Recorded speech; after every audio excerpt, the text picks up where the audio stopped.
And we're back. Black and a Half, episode number 119. 119. Yeah. Are you Samantha's been out for a bit?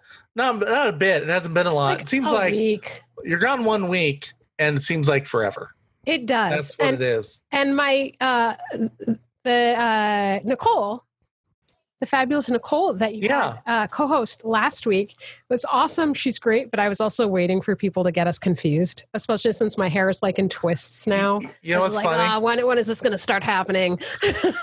I was being super lazy at first, and I was about to upload the show just using our faces on there. Black and a Half. Like, oh, yeah, that's the show. I have a guess, but I don't need to take the picture out. And then I was like, I guess I need to take dang it. So I almost uploaded, and that would have been funny. Yeah. If I changed the name, people were like, oh, yeah, no, I've always I'd be like, oh, yeah, you're right. She does look like me. Oh, wait a second. It is me. Yeah. But today's episode, that's not, welcome. Oh, well, welcome, dear listeners, to Black and a Half, Seattle's longest running comedy podcast. Probably. Today's episode, we have a good friend of both Samantha and I's from different worlds, in fact, Tellier Killaby. She is here. She's an actor, and that's what she is. Okay, Hollywood, just accept that and book her all the time. When you're open, when you come back, please come back. I like that it started with a threat and then went into a request. Came in hot and then put on the brakes. That's just life. I thought that's how shouldn't it all start with a laugh? Men, or definitely. Then, Tellier, are you there? Are you quiet? Hey. Okay. It was all quiet there. I thought you muted us or something. No. I did that once. I didn't see you put your hand up to hide it. We talked today. Today we thought it was a lot of the origin story. A lot of the origin story of Tellier and finding what she's going on with. It was me talking about my recent testing of CBD products. And how they affect everybody differently. So today's episode is brought to you by Bad Timing. Bad Timing. Make sure you know what you're doing for the next few hours. Bad Timing. Hey, what do you think, Samantha? About your bad timing? I think it was fabulous timing because it is delightful to see you like this. Did you feel reunited? Hilarious. Did you feel reunited today? No, with Tellier. Oh, yeah. Are you kidding? Reunited. I keep forgetting. Yeah. I don't know how many times Tellier and I have said, oh, no, I know, you know her, right? Or you know her. Well, I know her. Yeah, I know. I don't know how many times we've had that conversation of knowing Samantha Rund. And I've probably had it that way too with you, Samantha. Like, you know Tellier. Oh my gosh. It's very exciting. And now you guys will know all of us too. Yeah. It's a happy place. Yeah. Both here, listening to the show, being a listener on patreon.com/Black and a Half, and being a member of the League of Extraordinary Listeners for just $1 a month. Oh, that sounds impressive. League of Extraordinary Listeners. I like the sound of that. And I wish I had the letters in front of me. I think it's like LEAK. I don't know. It's a good acronym. You want to become a big enough member, and one day we'll make jackets, right? And we will be a gang. But one that sings, you know? West Side Story. None of the people. Fights, all of the love. That's right. West Side Story. We're being Latinos optional. You think they would at least change their name? I always just think that was the funniest when I look back at that, watching that movie, and being there is anyone Latino? Maria? You mean Natalie Wood? Wood? Oh, the classic Latino name. Latina. Wood. Hey, I don't know where I am right now. What about our Inner Circle members? Oh yeah, you know what? If you hit Inner Circle level membership, what I do is we say your name on the show. What? Not always right. But I will now correctly say our Patreon Inner Circle members like Stephen Ward, Keith Nagel, like Bagel, right? That's what I've learned now. I've got a rhyme. And Tara Widener. Thank you so much for being one of our Patreon Inner Circle members and help supporting the show and making the world a happier place. Yes, I've learned from Trump, even if you start saying the wrong word, you just go with it. Don't. That should be the title of the show, Happier Place. Don't even correct it. Or not. Who's going to look at that? Making this a happier show. The colon. Everybody. Okay. Sorry, buddy. So thanks to those people. And of course, the big way you can support the show is actually just by going to Apple Podcasts and leaving a review and a comment. And that helps us get up in the rankings, because if people see other people like it, then they want to listen to it. And people give in to peer pressure. That's just it. You can make them do drugs. You can make them smoke. You can make them listen to Black and a Half. You can do all those things. Today's episode is brought to you by bad timing and peer pressure. Making you smoke the Black and a Half since 2020. And also coming up this week, we're going to be dropping a movie and television series review episode of Black and a Half Reviews. We're reviewing the Spanish film Unknown Origin, and new Netflix movie All Together Now, starring the same girl who voiced Moana. Yeah, this is her first live action film. And I am reviewing the first few episodes. I was just going to do one episode of Cobra Kai, but I unfortunately can give you my impression of the first 4 or 5 episodes, maybe 6. I'm not positive. I spent a lot of that time up late last night watching episodes because I was pretty drawn in. Yeah. I actually stopped watching the second to last episode as of now to be on the podcast tonight. Wait, of season 2? Of season 2. Isn't there a season 3? I think there's a season 3 on. Oh, is it going to come to Netflix, you think? Yeah. Yeah. So the show started on YouTube Red. Yes. And YouTube Red has recently decided that they're going to shift away from their own scripted stuff. And they sold it. Oh, I'm going to cheer. Like, yes, less actors. I don't know. Well, but they're going to Netflix. Yeah. Okay, that's great news then. Netflix is producing season 3. I wondered what's in Netflix original, but I know they've bought stuff before. I just thought maybe 3 was still on YouTube, so I wasn't I wasn't upset yet, and I hadn't gotten that far. 21. So I'm so excited. Well, obviously you're going to hear a positive review of it, but I'll talk a little bit more about it and get some of my feelings on Cobra Kai. A series that follows the world of Karate Kid, but 35 years later. I'm so glad that you explained that, because I had no idea. I suddenly realized, people might not know what Cobra Kai is. And Cobra Kai was just such a pop culture thing. Yeah. I'm like, I think everybody knows what it's from. I've heard of Shaka Khan. Shaka Khan? No. In the original Karate Kid, Cobra Kai is the antagonistic side of karate. Yeah. The dark side. Yeah. It's the dark side. Well, this sounds fascinating, and it's coming to Netflix, you say? It's on Netflix. It's on Netflix.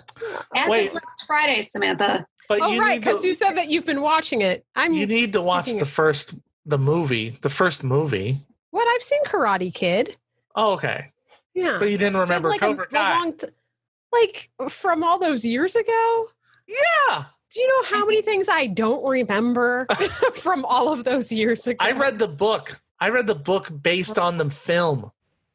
Ooh. Based on the film, not one that they wrote before. This is where Silas... Are we having a nerd off? Because you obviously won.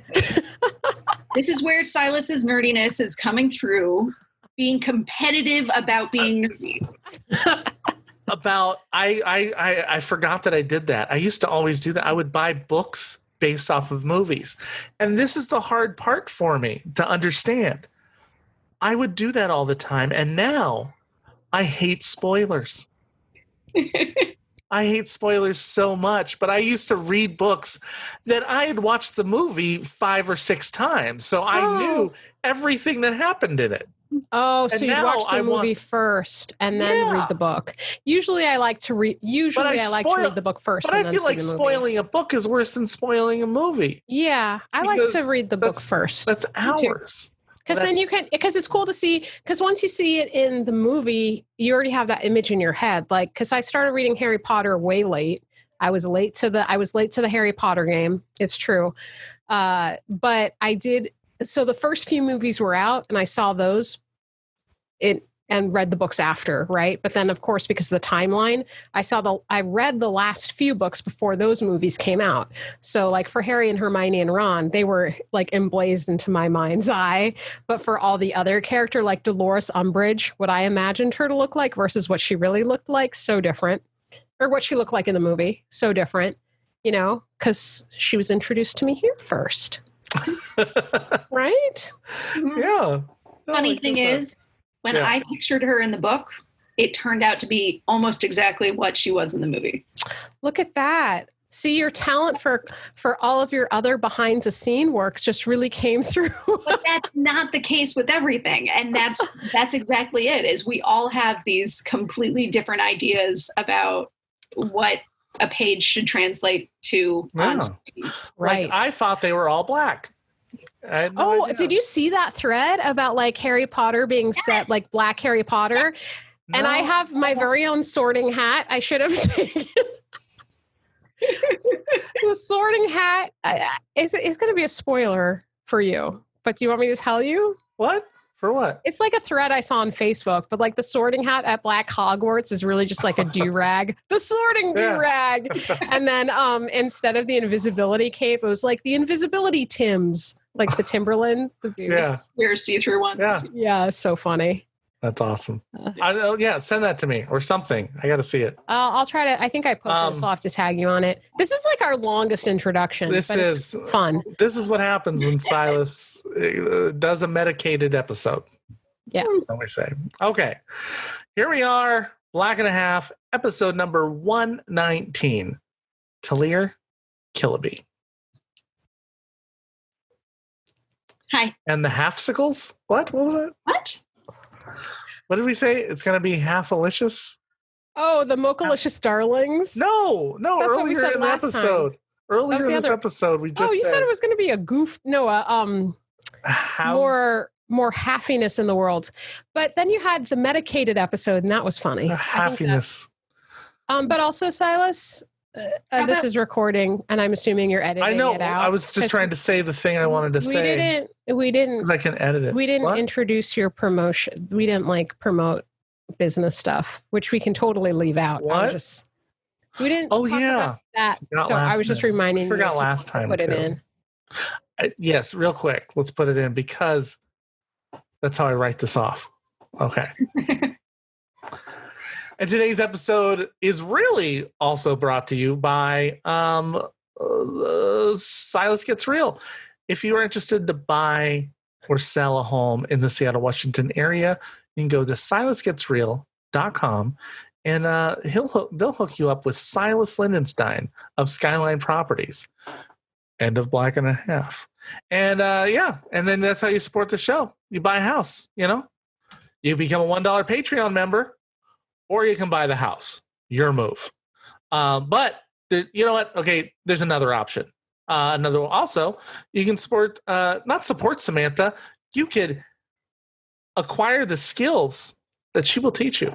Why, thank you, Silas. Yes. So if you are interested in performance skills to help improve your life in performance or on and off the stage, right, for personal development as well, you can always reach me at beyondtechniquecoaching@gmail.com. But also, my podcast for Beyond Technique Coaching is out. Please also listen and subscribe and 5-star review and all of that. And I'm a little bit more serious on that. So you'll definitely get like more tips and advice on it. Next time you see her, you'll say, "Oh, Dr. Rund?" It's true. Dr. Some Rund? Episodes are like Dr. Rund, except for when I have other comedians on and then I'm just a clown again. So, but you're an MFA. That's true. So and I mean, we talk about really real stuff. Master Rund. Or, as a friend once called me, a master of drama. Master Rund. I like Master Rund because you have to give it a pause because they have the 2 letters together. And it's, it's okay. It's not racist when you're calling me that. Rund. No, not it's all right if I'm in charge. I'll treat you fairly. It's like Tai Chi. Yes. Well, because we had the episode, we've jumped the shark on this episode. And it's great to see Tellier's face. But it's because we had this whole debate about the master bedroom and words and stuff. So it's kind of a callback to a previous show. Mm-hmm. I remember about it. Episode Black and a Half, episode number 119, Tellier Killaby, and the medicated episode. Stand by to receive our transmission. Stand by to receive our transmission. This is crazy. I'm going to get through this. Yeah. We're recording now. Do you just mean like 2020 or do you mean the recording when you said you're going to get through this? I'm going to get through this recording. Like, I've learned a lot. Like, I think I talked about it. I think I've said it on here. I'm not positive, but that. Okay, let me say this too. I wasn't like, my parents were like hippies, so I was not unfamiliar with people doing Mary Jane, shall we say, around me growing up. So I was, because of that, I had no interest in drugs at all, because I was like, no, drugs, that's what your parents do. I'm not going to do what my parents do. So I've never been, and then I wasn't like I wasn't anti-drug because I wasn't like my parents should go to jail, right? Because they do drug. I was like, I just don't do them. It's not my thing. Even to the point of, that, like, I don't medicate myself, like Tylenol. Yeah, I'll take something if it hurts, but not like I feel like and not because I'm like scared I'm going to be an addict or anything. I just haven't really done it. I talked about this on this program with Manny, because we did the Silas Was High episode. So because I just had my vasectomy. And so I was on Percocet or whatever it was, and I'm not usually high. And so that's the thing. I had an anxiety attack a month ago, maybe a little over, in the middle of the day. Like, I started having one. I just felt it coming on, and I didn't know, nothing had happened in particular that day. Just, I don't know what it was. Just everything. And I just was getting all tense. And I'm like, so I said the Percocet. Also doing that before the Percocet, I had a Valium on my way there, because you could have a Valium before you have the procedure. So because you're not put to sleep. So you're just like chilled. I had no idea how much anxiety I held until I took a Valium, and I was like, I was asked Gretchen, is this how you feel? Just not worried? Is this white? Is this what white is like? And which isn't, she has anxiety too, but So I've been thinking since then, and it took me a year because I had heard CBD had some anxiety effects, like some anti-anxiety effects on it. So is that what you're on right now? No. Well, yes. Okay, here. So no, I was like, I didn't want THC in it because I didn't want to be high at all. Like, but they said, well, you need. That's right. You stay right here on the ground. A little tiny bit, and it will actually activates the CBD in it, allowing that to be its fullest, right? So I'm like, okay, I'll do this really tiny dose. And I called my brother to make sure, like, because one of my brothers works in the business. And he said, no, one can't get you high at all. And there was a point that I was like, I started realizing, I'm like, no, but I'm getting high right now. And he said, it's impossible. And I started realizing I have so much anxiety in me that just relaxing made me high. I feel like this is what's being high. I'm just a little relaxed, right? So I've been taking it for anxiety, and it's been helping. And a couple weeks ago, I bought something that had a really high CBD amount. But they're a little more expensive, so I didn't want to buy too much. So I just got a couple of these like big like jelly frogs, kind of like, you know. And so I had to have one earlier because I was like, we're running out of the other things, so other little ones. So I'm like, oh, I'll do that. One thing I had not done while trying the CBD, I'd never had a drink before doing this. I barely got through like a quarter of a beer, and I got run over by like I had to take Gretchen to the other room, and I'm like, I am drunk. I had a quarter of beer. This is impossible. I'm eating fine. I'm like, and I told her, I think the CBD, the THC interacts with me in a different way than I anticipated.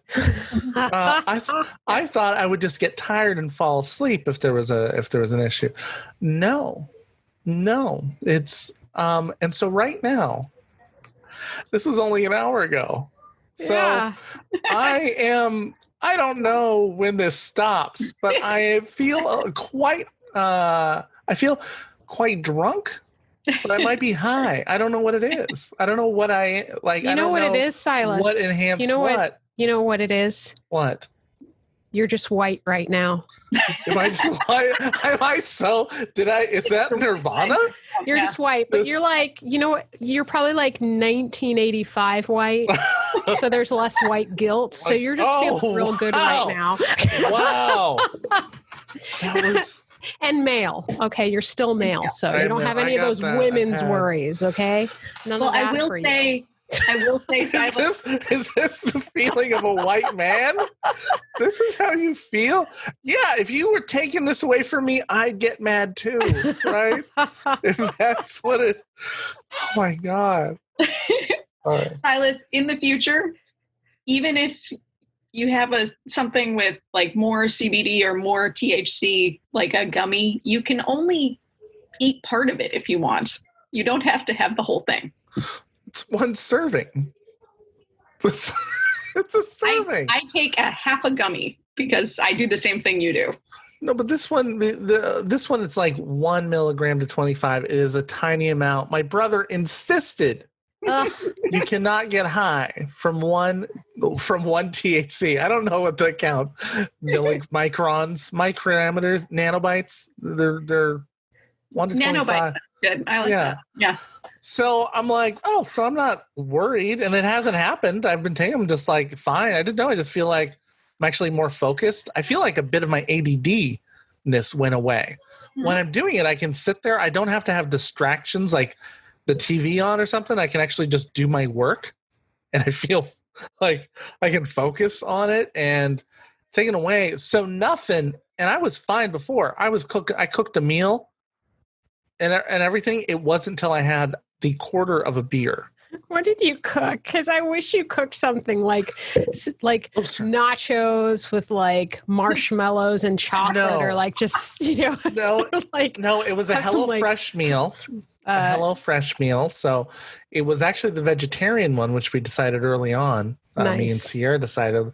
So it was a pita pocket with sweet potatoes, like roasted sweet potatoes, avocado, some dill salad, and this huramachi sauce. Good. Are you still going strong on your Whole30 then? No. Oh, because the pita. I don't know. Yeah, no. I don't know if your frog gummies are part of the Whole30 diet. I was trying. No, I couldn't do it this time. I was just like, no, I just need to. No, I did actually. I lost a few pounds. It was like a quick rush, but I'm pretty much on other. Like that beer, I haven't had a lot of beer lately either. What kind of beer was it? I don't want to say the word. Oh, it's from Berkeley. Okay, I saw it said Berkeley, California. I'm trying to remember the last part of it, but it's like the problem is it's Tremaine. Oh, I see. It's a Tremaine beer. Nice. Okay, well, is it like an IPA or a blonde or what? Hey, I'm going to pretend that they didn't find a bottle. This. Wait. Pilsner? I can't. It is a Pilsner. A Pilsner, all right. But this is what I first saw when I was walking up to it. I saw Trump.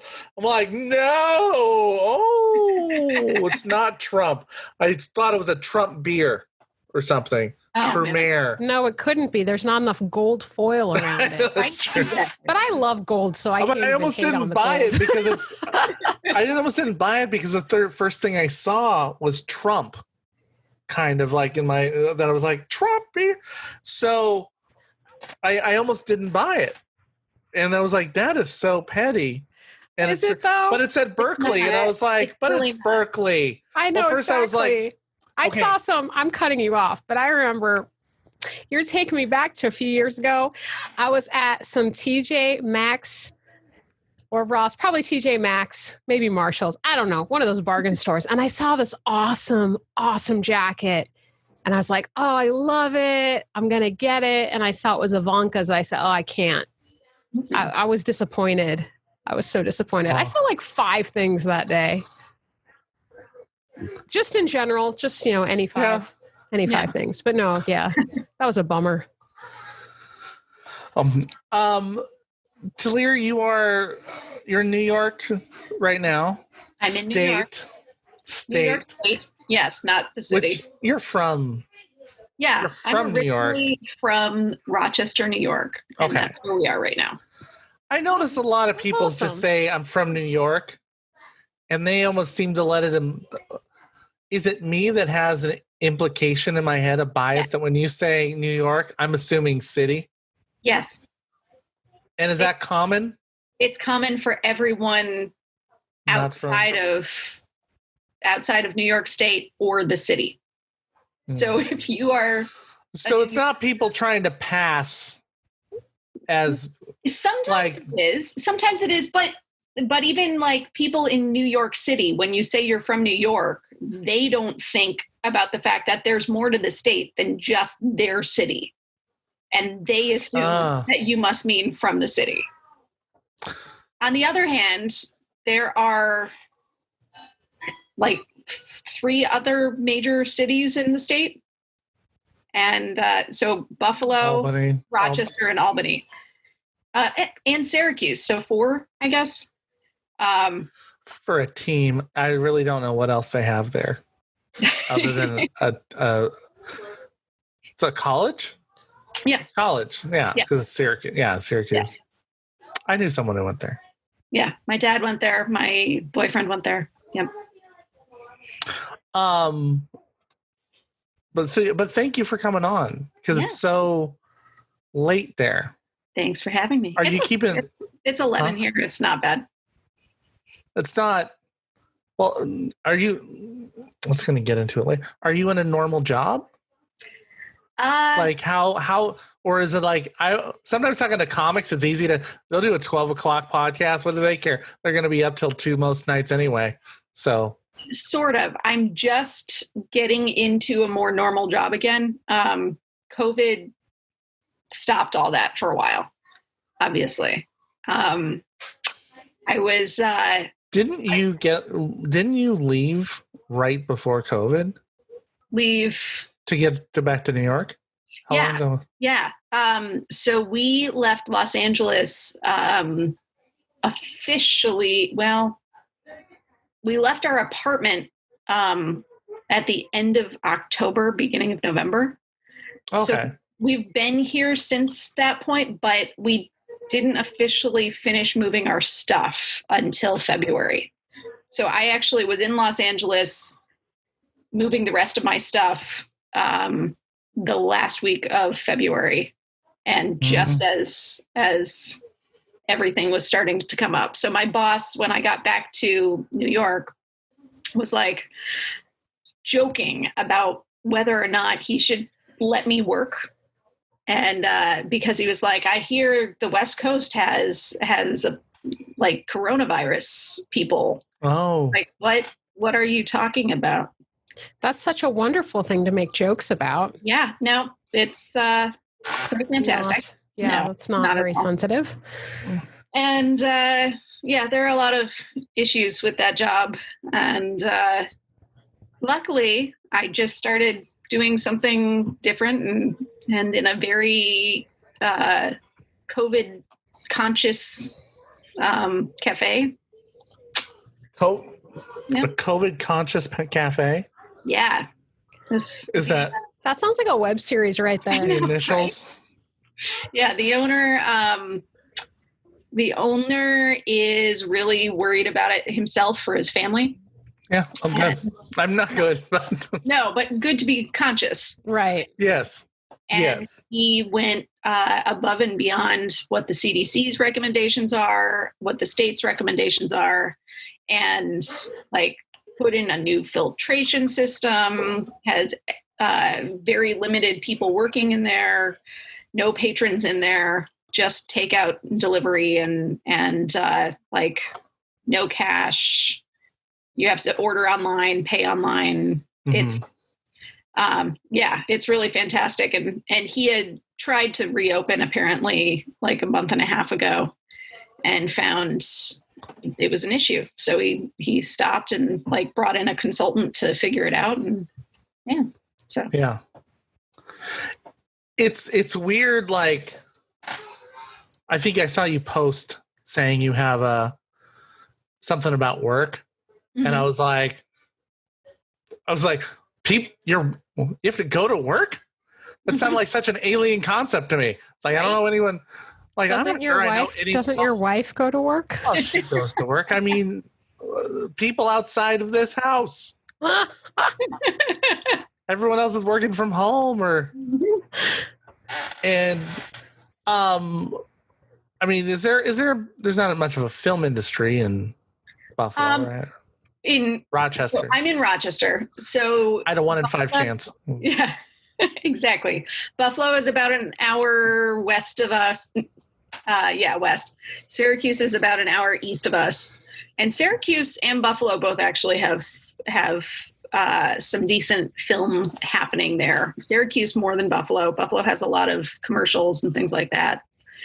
Syracuse has American High Productions, which is who did The Binge, which just came out on Hulu this week. And they've got like, I think they did something like 7 or 8 movies in a year and a half, which is that's a lot. Incredible. Yeah. And they're bringing people in from out of state to do that, but they're also using locals as well and trying to train enough people here to have an infrastructure of people who know what they're doing. So that's pretty cool. I actually went to go teach a seminar in February just before COVID hit and got to work with them for a day. And I mean, it stinks. We can't really do anything at the moment, but I hear people in Los Angeles are starting to get back to work. So I also hear a lot of people are leaving Los Angeles. yeah, a lot. Yep. A lot. There's like a mass exodus is what I've been hearing. When we were trying to clean out our apartment in October, the tough part, honestly, was the fact that fire season, when I first moved to Los Angeles, we had like one major fire a year, and that was devastating and awful. And then about 4 years ago, I want to say, suddenly we started having about like 4 a year. And that was really scary. So last October, we had 4 major fires in that month alone. We were sleeping one night and the carbon monoxide detector went off because we had our windows open. Wow. Yeah. That is nuts. And that was just kind of affirmation that this is not where we need to be right now. Mm-hmm. And it's too bad because, I mean, it's the industry that I love, and it's just not a healthy place to be right now. So, yeah. Yeah. Well, I'm still curious to see. I think we all are curious to see how things are going to be just in general in the next year on so many levels. But for the industry, I'm very curious how this will change it. Me too. And if it's still going to have those same major hubs that, Yeah. Well, that's what people are pointing out is there are a lot of smaller hubs suddenly. I don't know how things are in Seattle right now. I know when I first moved to Seattle, everybody was like, oh, it's really too bad that you moved here now and not like 5 years ago, because we had a film industry 5 years ago and then they got rid of these incentives and suddenly we don't have a film industry anymore. And I got to still do a lot of film in Seattle. It's just, with the incentives gone, it took away a lot of opportunities that had been there before and then just kind of disappeared and fizzled up. And on the other hand, I am hearing good things about other states outside of California providing some good filming incentives, and we'll see where it goes. Atlanta is doing fantastic right now. Why can I never remember his name? Who did Big Mama? Big Tyler Mama? Perry. Okay. Yeah. So he has his own studio, and it's ridiculous. It's awesome. And because of COVID, they created housing at the studio so that they could keep filming. Yeah. Hasn't he been I've read a lot of reports about that place. Oh yeah. Cult like. Oh, it's totally very much cult like. And I understand. It's not. I got the impression that them being there and staying on set to film stuff was something they were making people do before COVID. Well, they were, but that was also Georgia. Like all of Georgia was okay with that, and all the film stuff that's happening in Atlanta was still going strong in the middle of COVID, partly because Georgia as a state was not taking it seriously. He didn't really listen. It's not a union friendly place. No, this is what we're gonna. No, you're gonna be here 18 hours today. No. Yeah, it's sorry. definitely not no breaks. A friendly place. Yeah, that's. Yeah, I know. I was so excited. The first black studio in a long time. I know. And then, I was reading the stuff about it, and I was like, "What?" And I'm like, "No, you know what? This all makes sense from other stuff." He does a lot of faith-based films, which it's not my jam, but I know it is for a lot of other people, and it's a big moneymaker. And I don't agree with a lot of stuff that he does, but it was more exciting to me to see somebody trying to think outside of the box in how to try and combat Oh yeah, no, dealing I with think in the middle of the pandemic. I do That's it. suspect that'll be a. We talked about this, I think, last week. How The Rock's doing, Dwayne Johnson doing a bubble set, so everybody gets in the bubble, and then everyone stays in the bubble. Hamster ball movie. Yeah. Hamster ball. There are a lot of Still sets want one of doing that, those. actually. There were several shows that were supposed to finish filming in February and March, and suddenly, finish completely their series, and they were all put on hold and are now trying to do bubble sets to just finish. I mean, it's not the same level, right? But 48-hour film project's coming up, and probably, I think we mentioned it in the introduction. Sure. That we're going to be doing that. We're scheduled to be doing that again this year. It's been delayed, and they're going to run it the same weekend as the horror one. But it'll be like, okay, so half of them are people that just want to do the regular 48, which is what I said. I'll agree to state in that. And the other half is the slots are just horror. But I'm like, we don't even know by then. In 6 weeks, I'm like, well, how do I shoot a movie then? It's about getting. How are we going to even write something? I was like, is it going to be? Well, we have to do. Well, first you got to take two of your gummy frogs. Yeah, and then they'll tell you what. They'll to just do. tell you what to. Just hop that idea right out of you. So, you guys, if you're not already watching this on YouTube, you will have noticed. I'm sorry. I just love this. Cracking me up so much. Look at Silas's face. You guys got to see this. Yeah.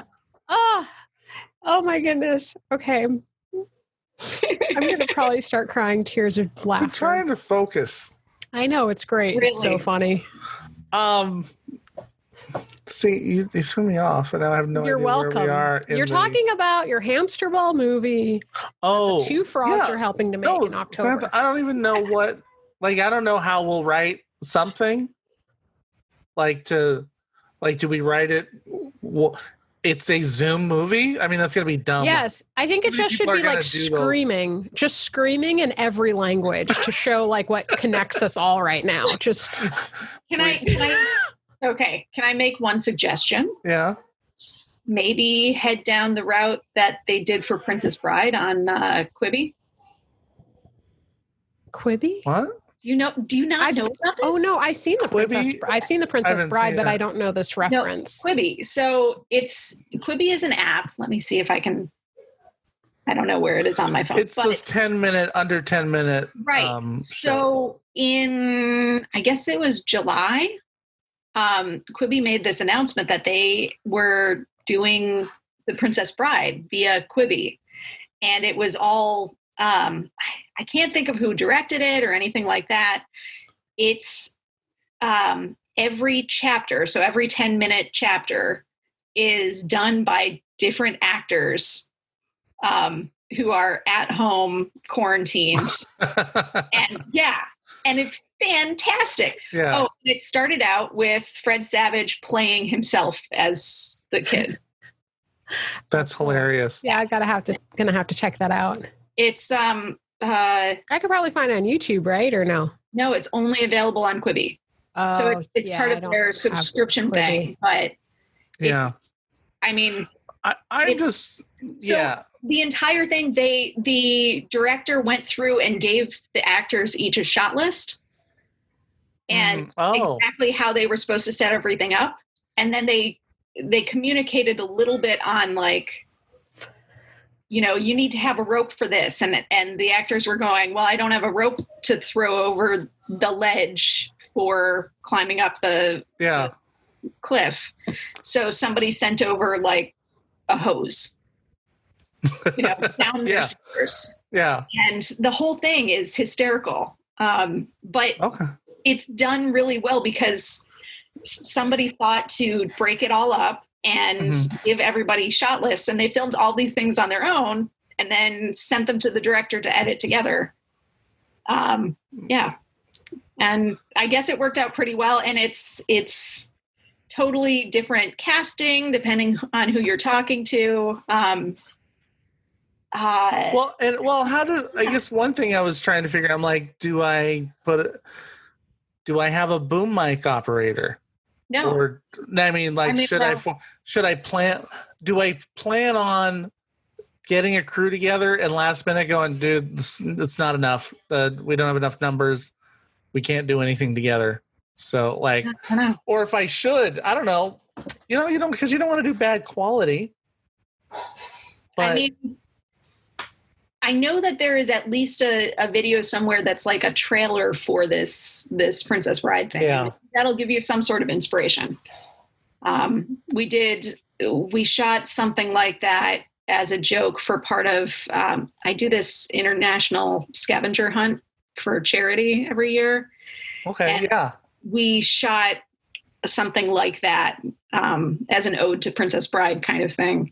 And it was hysterical because nobody had any idea what each other were actually doing. All the videos came together at once, and you're editing it together and going, this is just even funnier than I could have imagined, but it's perfect because of that. Yeah. Well, and I'm trying not to, they say the creative part, you're not supposed to start until the 48 hour mark.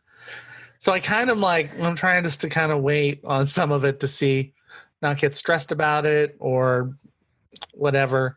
It's going to be a hard one to actually achieve this year, but probably harder than past years. Maybe you figure out how to do it just with people in your household. Yeah, well, I was just I'm like, do I get it? Because I've always had an editor just at my house that night, the editor and the sound guy, and they just worked on it overnight. I'm like, well, I'm not doing that this year. So does this mean I'm going to edit it? Maybe you send it off to them? Yeah. Upload the footage somehow? Somewhere, yeah. So it's all just like, I have no idea how we're going to do it, but we'll have something. Yeah. We'll have something. I like that. Is that you, Markin? Anonymous Tiger on our... Have you guys seen, if you use Google Docs, if you share Google Docs, when someone else touches like the doc, it pops up the person touching it, but keeps it anonymous. But it says, it'll say, if you see it, it'll the first person to touch it becomes like Anonymous Tiger, and then Anonymous Bear, Anonymous, instead of people's names. It's hilarious. So Tellier, we both have, Samantha and I both know you. Yeah. But separately. Mm-hmm.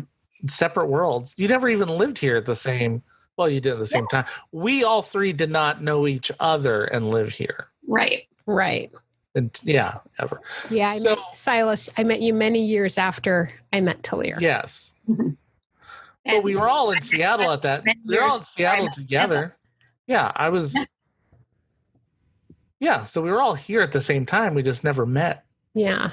We were just in the wind, just waiting for, this is it. This is it. This is where we all came together. So you met me first? Yeah.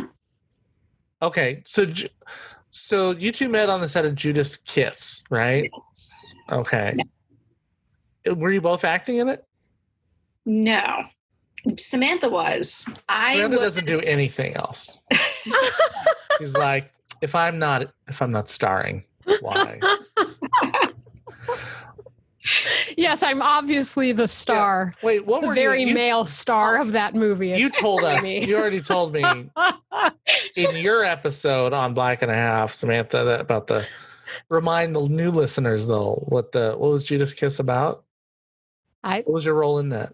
I played an award-winning screenwriter.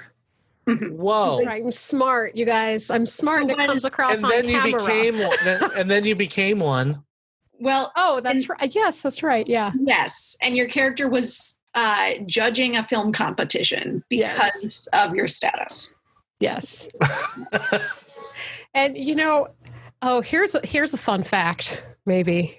I hope it's fun. I set it up like that. Some feedback that I got from, I think it was actually the screenwriter. I think it might have been Carlos who told me that he said he liked how I played her at the audition or at the callback, he said, because you made her funny and everybody else just made her bitchy.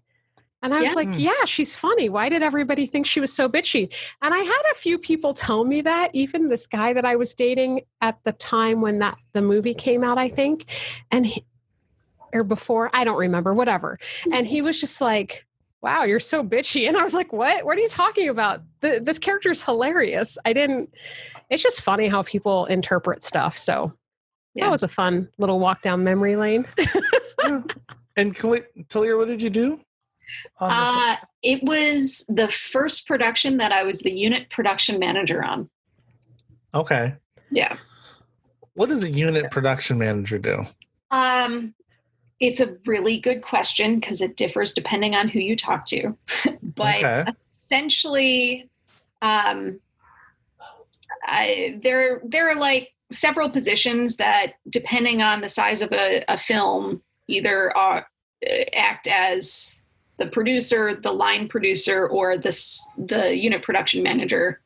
And I tend to focus on things that are organizational, and then so that's kind of in prep.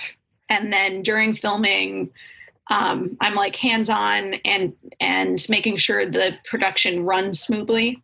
And I'm checking in with the producer and the line producer. Line producer should be taking care of finance type stuff mostly. And the producer is handling a bunch of additional planning and organizational things.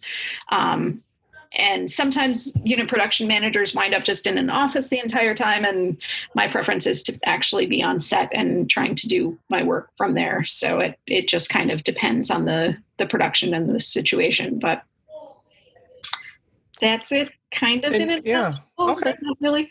Were you like a theater grad? Were you like acting? Yeah. Were you acting performance?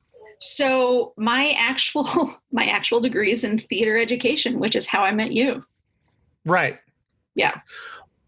But you were doing film productions too and stuff, right? So yeah. So I've always been an actor. At some point in high school, I had two things happen. One, I had several fantastic theater teachers. I went to a performing arts high school for half the day. Really fortunate to have that situation.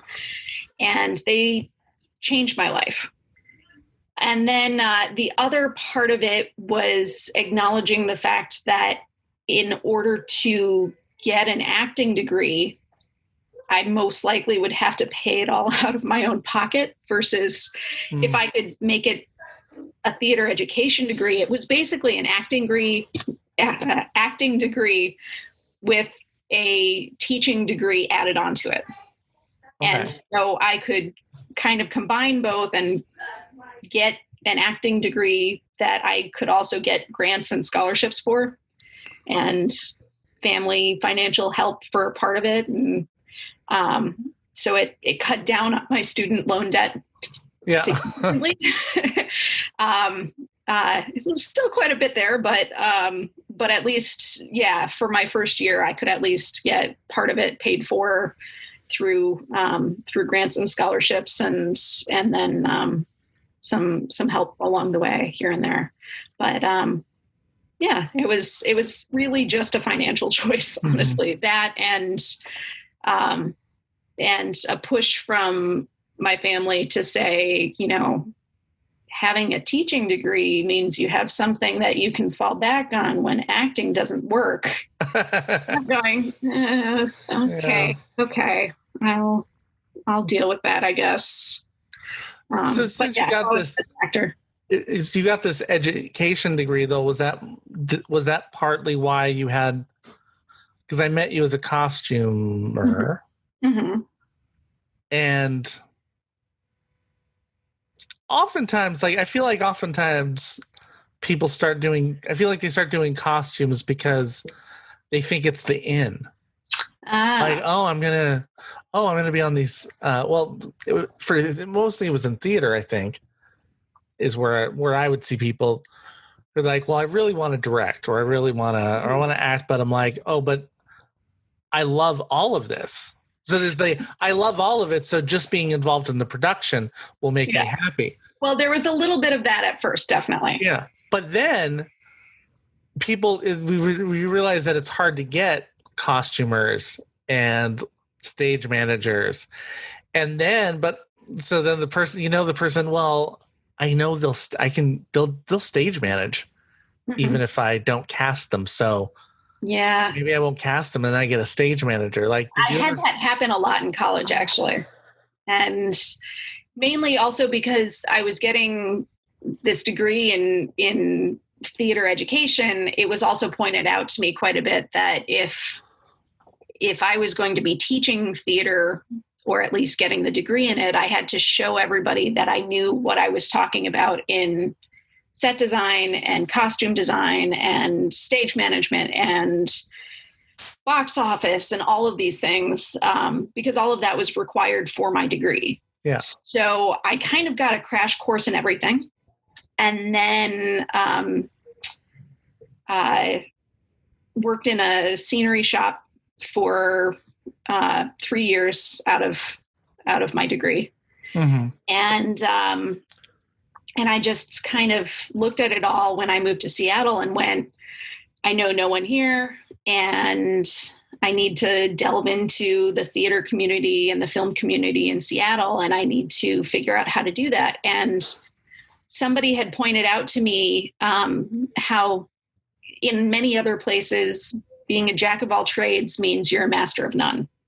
Yeah. Except for Seattle.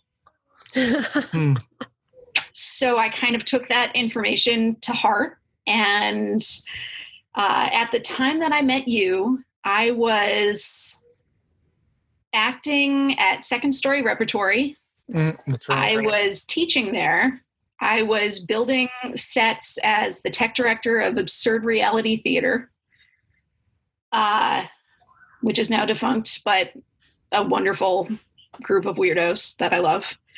And auditioning for anything I could at TPS, and acting in films, and kind of trying to do everything possible to just be in the theater and film world. Mm-hmm. And then I also realized I needed to make sure that I made money. And the job posting came up somewhere for the school that you were working with, and I went, yeah, I could definitely do this. And I made when I went in there, when I got hired in there, I told them, you have to pay people. Yeah. I said, you have to pay people or we're not going to get, if you want this to look good, we need to pay people. So let's have some money and spend it on people. I don't want Mama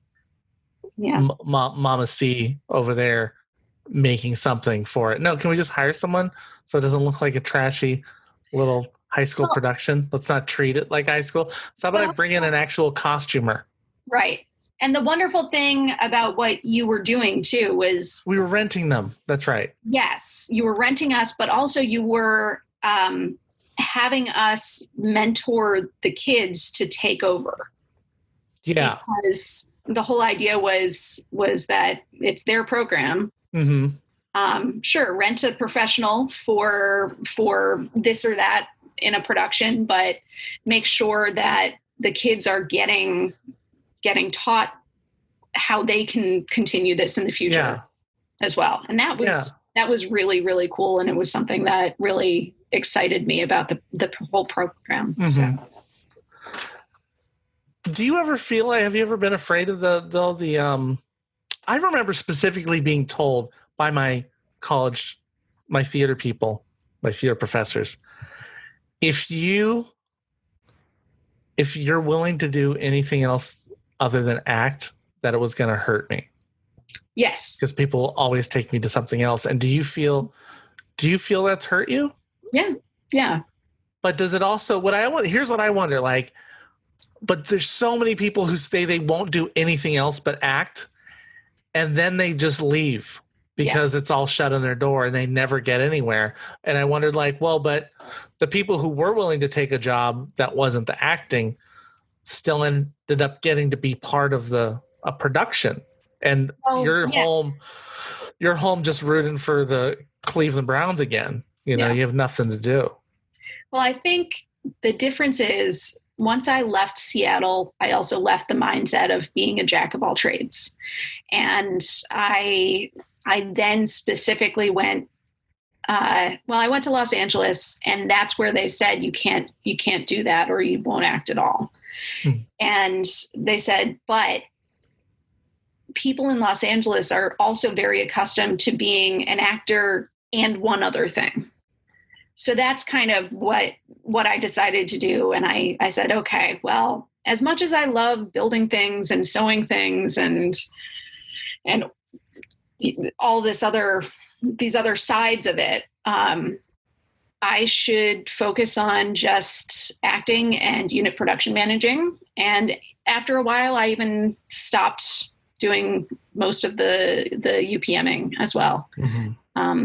Because I did know that people were not casting me for things so that they could instead ask me to UPM. Yeah. And it happened quite a bit with those people that we worked with, Samantha.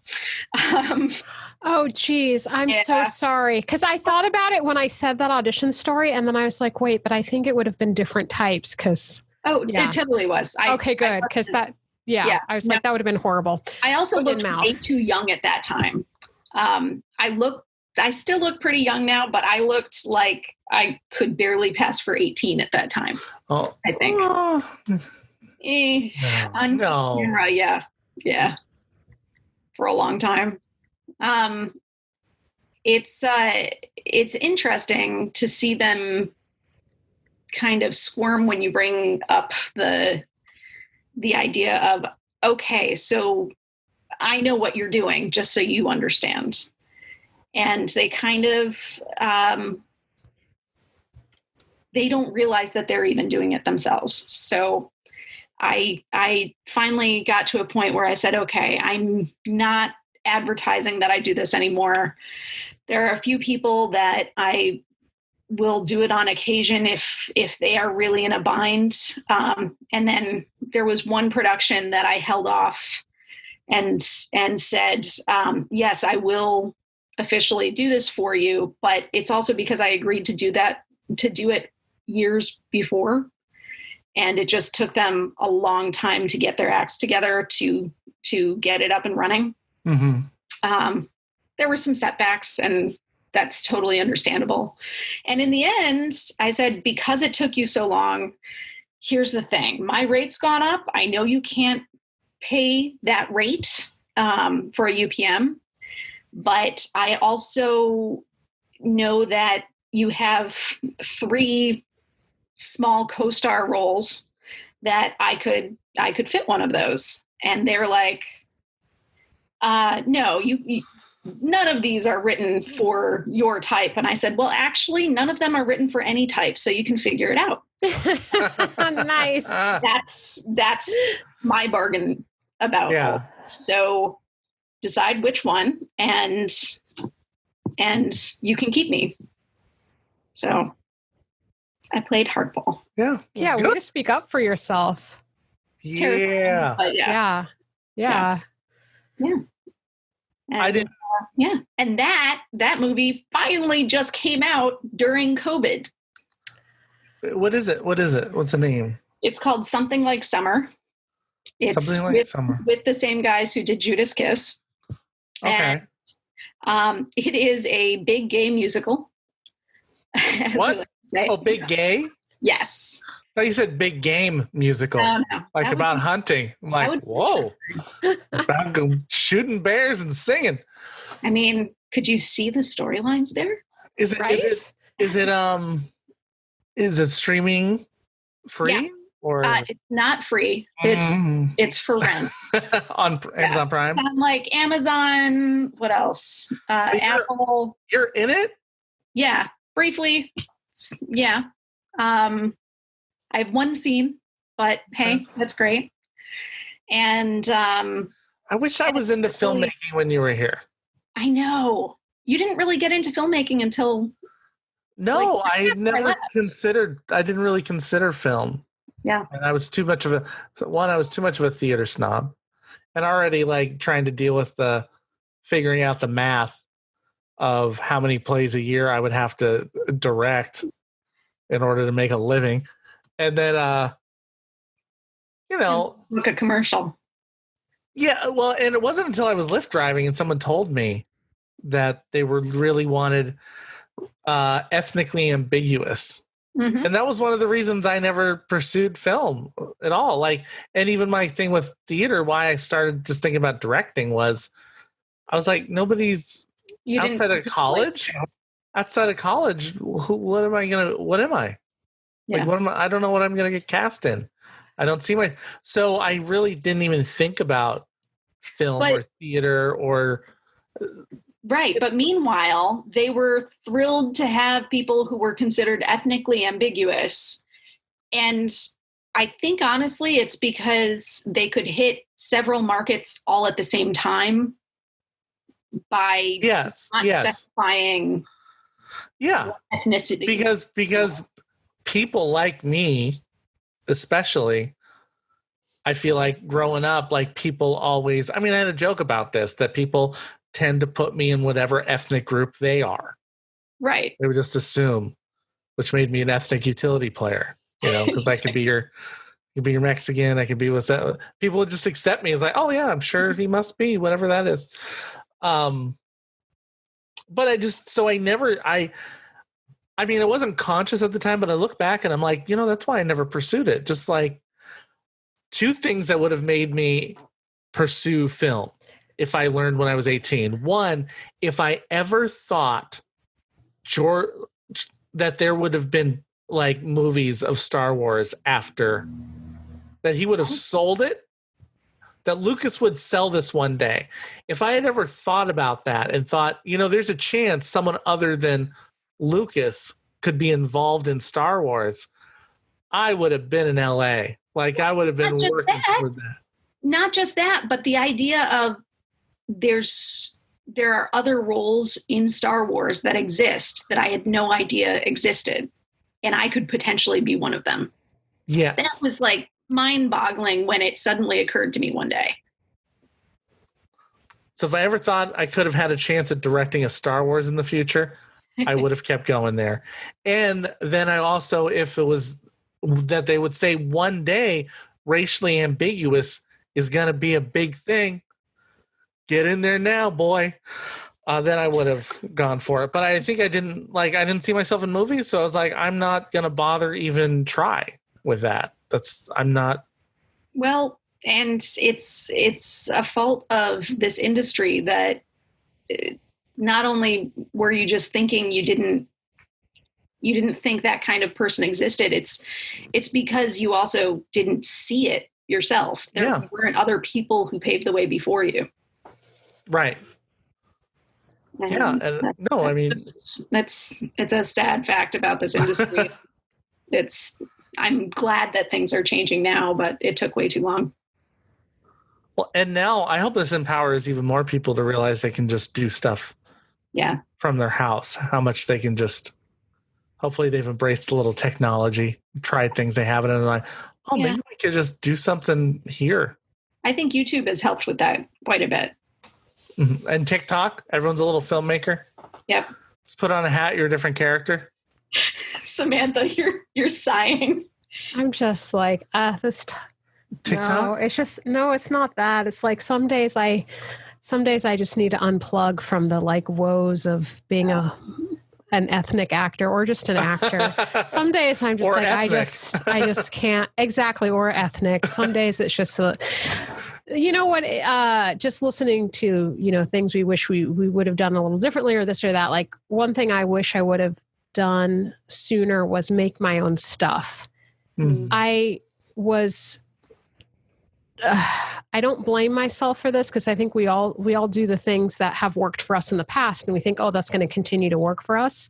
Like this double-edged swords that things can be sometimes. But being fortunate with like the roles I was able to get in high school and college and grad school and all of that, and some of the work I was able to get out here, I just really believe, well, you show up with your talent and your hard work and you get stuff. Like, that's life. That's what you do. You show up and you do your best, and they see that you do a good job and you're dependable, and they're like, here you go. Yes. Some of your best material. Right there. And I think, that's part of what was so like a ice cold bucket of water, but with lots of chunks and shards of ice in the face when I went down to LA, because it's like nobody effing cares. And, but it's not just that. It's also this sort of, because, I think there were some like false and unhelpful thinking patterns that I had, that were there for good reason. Cause it's like, this is what I had learned and or been taught by like, oh, this person got their big break this way, or look at that person got this training and they get this. And so you have all those expectations, right? And so when it doesn't happen, but like for me, it wasn't happening, I just get more and more frustrated and think, I need to work harder. I need to find this agent. I need that connection. I needed this class. I need that. I need blah, blah, blah. That's like, no, listen up, honey. And this, I have to say this, I'm going on my soapbox now. That's why I've been quiet, because it's about the like blast of talking. But this is something that this is a rundown. Yes, this is my rundown moment. Thank you, Silas. It's truthful. It's exactly right. Thank you. Thank you. Yeah. I'm so glad you're agreeing with me and not like, what's wrong? I feel so validated by what you're saying right now. Yes. Oh, good. Okay. That's great. Yeah. We understand each other, right? The truth. We understand the truth. And I'm so sick of, oh boy. Okay. Rundown, continuing, backing up. I'm going to tell you what I'm sick about hearing people say, but first I'm going to tell you about what the whole 2020 thing has taught me. The whole 2020 thing of seeing more systems of oppression and this, that, and the other thing. And I got to tell you, it made me, and I can't remember if I said this to you already, Silas, but it made me become aware of, Samantha, stop being hard on yourself, because, oh my God, I'm going to get emotional, because you're trying to succeed at systems that weren't built for you. Viola Davis, amazing. I love her on so many levels. Wonderful human. Like these actors of color that I admire and that definitely deserve where they've gotten, they're the exception. And I grew up believing that's the rule. You work hard, you're talented, you do this, you do that, because they're the only ones I would see. I wouldn't see everybody else who was following the steps and would get that there. Of course, she's an exceptional person, right?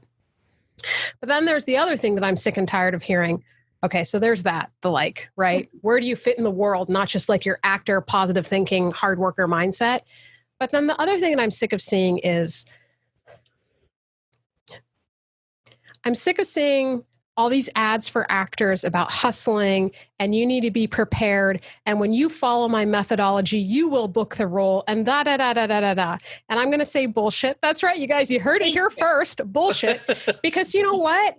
All of those things, they do help you on your way. They do help. But if it was 100% effective, all your students would have 100% be starting on the CW and everything else right now. So just shut up. Because people want black and white. They want to know, like, do this, do that, And I agree to constantly be train and do the things that feed your soul.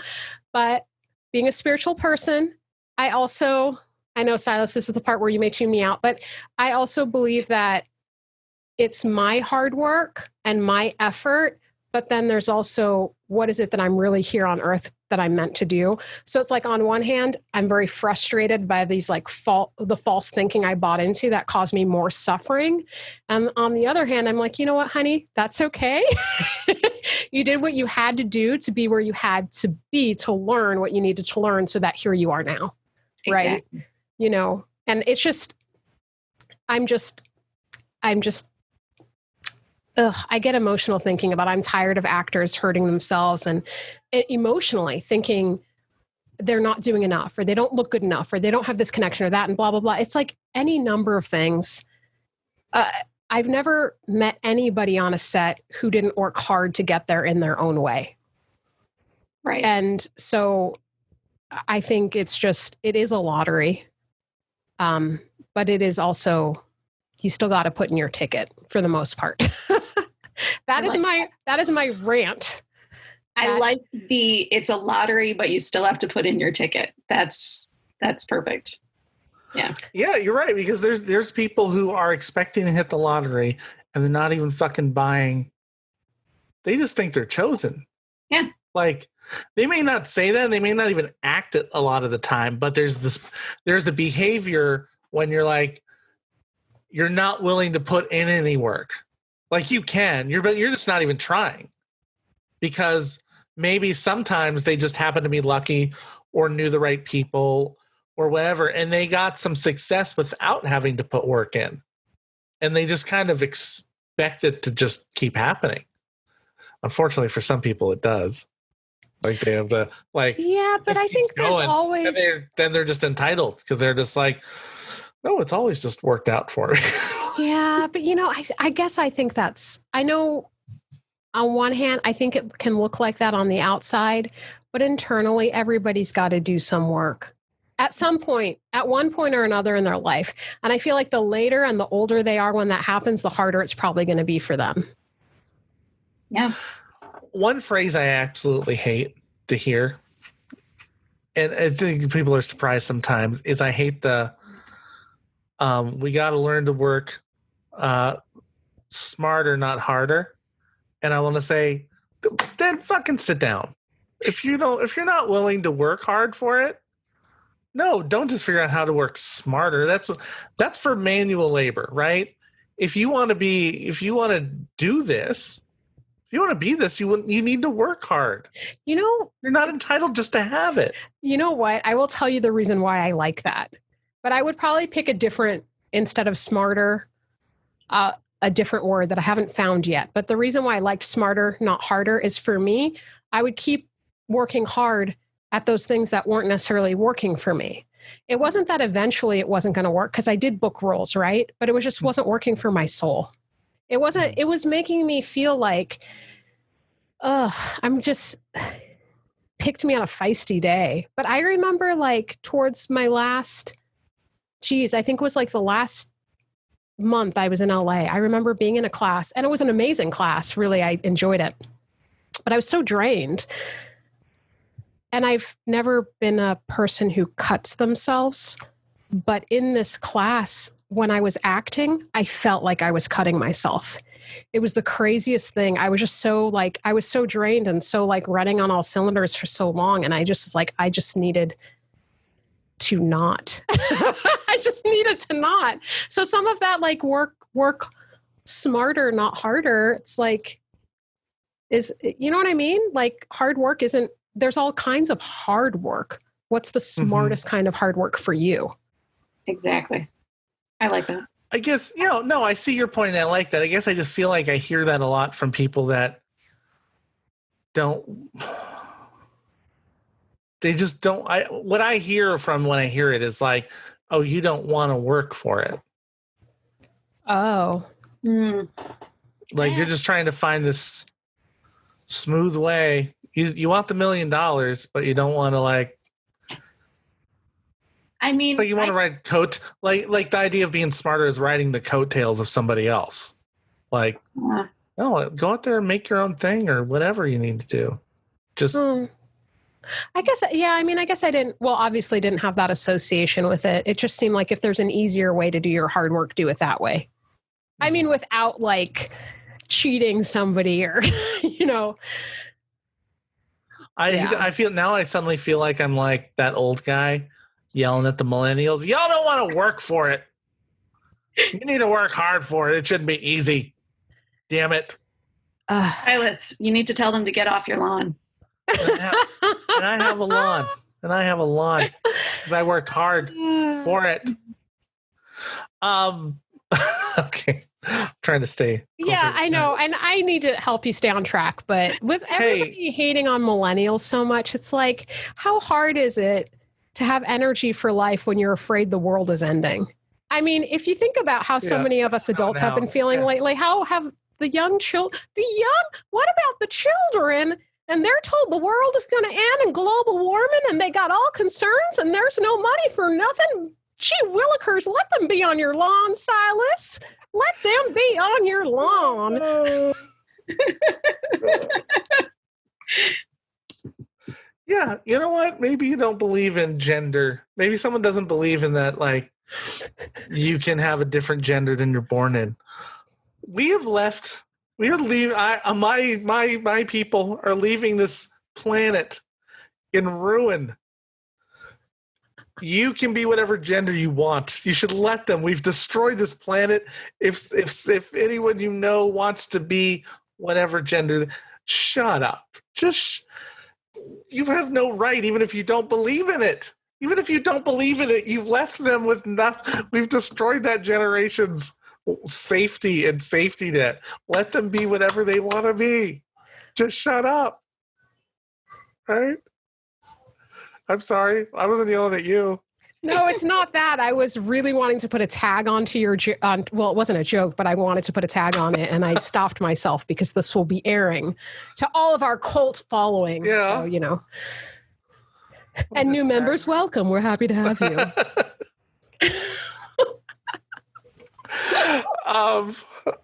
Tellier. Yes. It's gone by so fast. We have... Oh, wait, hold on. I got to bring it up. Poor babies. Poor babies are about to go down. They don't like going to bed without me. Aw. I have 7 questions. 7 questions. 7 questions that we ask somebody first time they're on the show.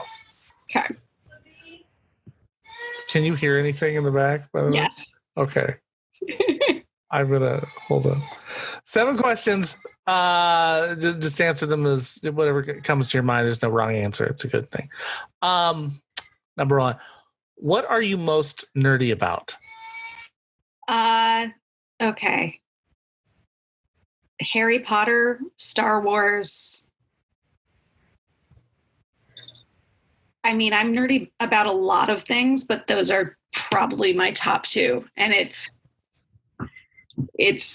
killing me about J.K. Rowling right now and what awful things she's been saying. But I'm still a huge Harry Potter nerd for sure. You got us both on that one. Yeah. What's something that you love to eat? Chocolate. Yeah. Milk, white or dark? White or dark? You mean white or kind white of chocolate? White like chocolate. dark chocolate, white chocolate, milk chocolate? Milk chocolate for sure. That's preferably like some sort of European milk chocolate because the milk over there is just better and it just makes the chocolate better. Yeah. No high fructose either. Yeah. Yeah. And if it has hazelnuts in it, even better. Yum. What is something that you love to drink?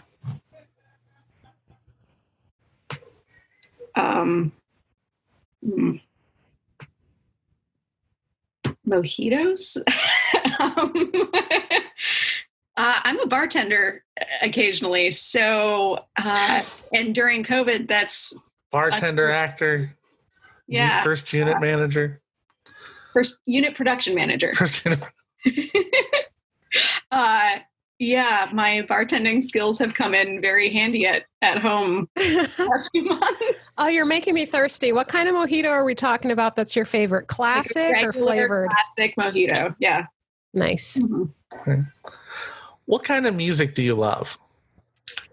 Alternative rock. I mean, I love all sorts of music, but alternative rock, like, definitely my favorite. What do you love to create? All sorts of things. That's like a really loaded question for me. Like I love to create on screen, on stage. I love working with my hands. So like I love sewing things for myself and my family and stuff. And I love building things.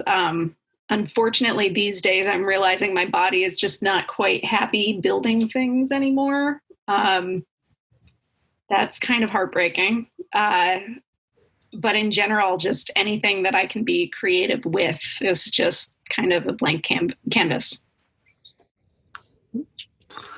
What's a game you love to play?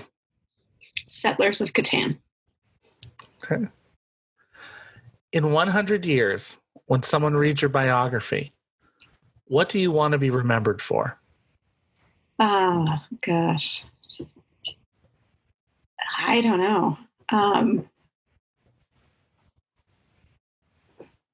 Being a good person, I guess. Like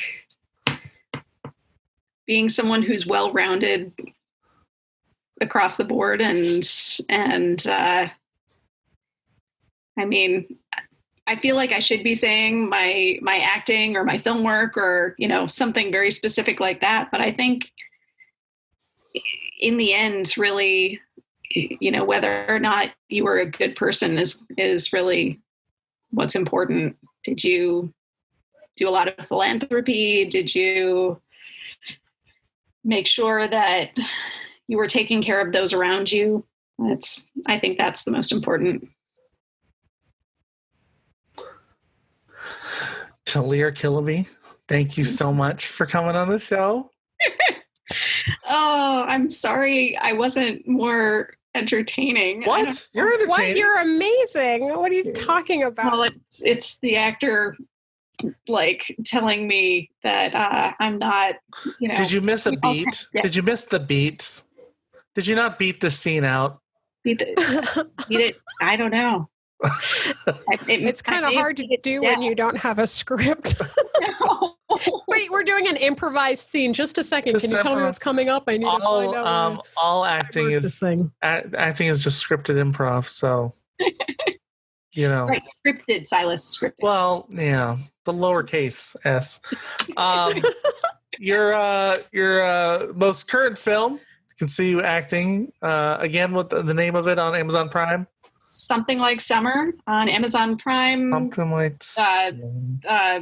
iTunes, all of those things. I've currently we're revamping our YouTube, and we should have videos going up again soon on rytelltv.com and YouTube. And then that's pretty much Rytell TV. What is that? Rytell TV. RY for Ryan. But what is it? LL. I don't think you mentioned that. Oh, sorry. So we wound up doing 101 videos during quarantine. Oh, wow. Like in a row, days in a row. Uh-huh. Just randomly putting something together to keep track of days and do something. And we thought that quarantine would end by that time, which it did not.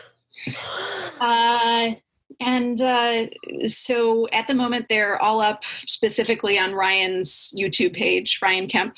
And we're kind of switching things over to be more inclusive of both of us. But Ryan was mainly on camera and I was producing a lot of it. And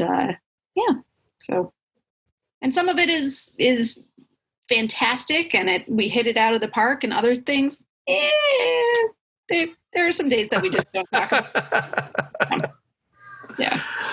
I've always envied I've envied your hustle and your work ethic, and I've always thought, like, not that you haven't made me question myself, but you certainly did go like, man, well, you clearly love the business so much. You always want to be, and I like to get home. You know, I do. I try to do all these things, but then I'm like, you're one of the people that makes me feel like I don't hustle a lot. Oh, like, gosh. You know, like you're always doing something and you're getting there. And I love watching shows. Like, we didn't mention it, but you're like, you did. I don't know if you want to mention what you did with some of my shows. I would message you about, like Barry. Oh yeah, I was a stand-in on. Okay, Barry. I didn't know how many jobs you're allowed to say you have. No, I'm allowed to. Okay, those things. standing. Okay, I love that show, and it was awesome. I would always tell Gretchen, Tellier's a stand-in for this, and maybe an extra. She might be on the show. I don't know. Like, it was always exciting for me to watch. Like, just knowing you're there. I got somebody down there, and I am officially, I guess, always somewhere in the show because my photo is. They took photos at the very beginning of filming for the classroom, the acting classroom. Oh, and I've really? up on the wall several times, but it's so tiny that no one would ever be able to see. But I know it's there. That's cool. And so I'll, I guess, forever be in the classroom, which is wonderful. That's terrific. Yeah. No, that'll be a nice little notation in your biography. She appears in the background, or that could be like they have the thing about Seinfeld that they say, "Oh, there's a Superman reference in every episode." You could say, "There's a Tellier Killaby shot picture in almost every episode." As long as they stay at the acting studio. Yeah. That's awesome. Yeah. Well, Whoa. What? My recording stopped. When did it stop? I don't know how long ago, but I have this as a backup anyway, so we'll see. I was just thinking, I'm like, I see the Zoom is recording, so is it going in there too? This is no, I have. This is a double. Are you gonna backup? Cut that for the blooper? Hold on. Let me.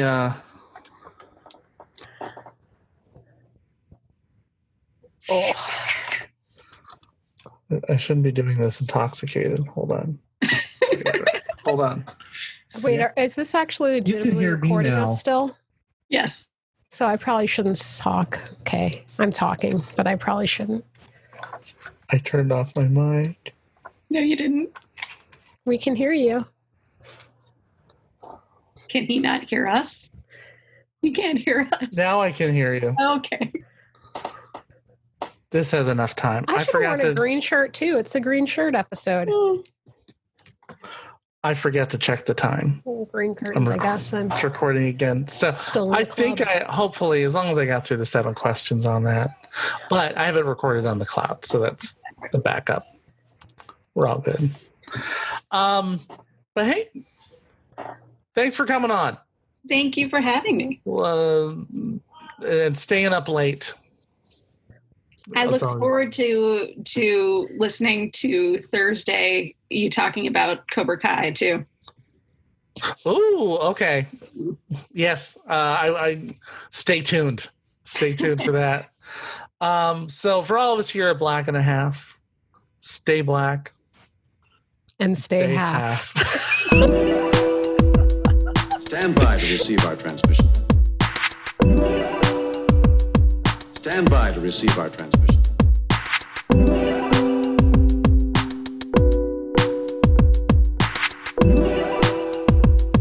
Stand by, stand by, stand by, stand by. Join us. Impressive. Wrap it up, fuzzball.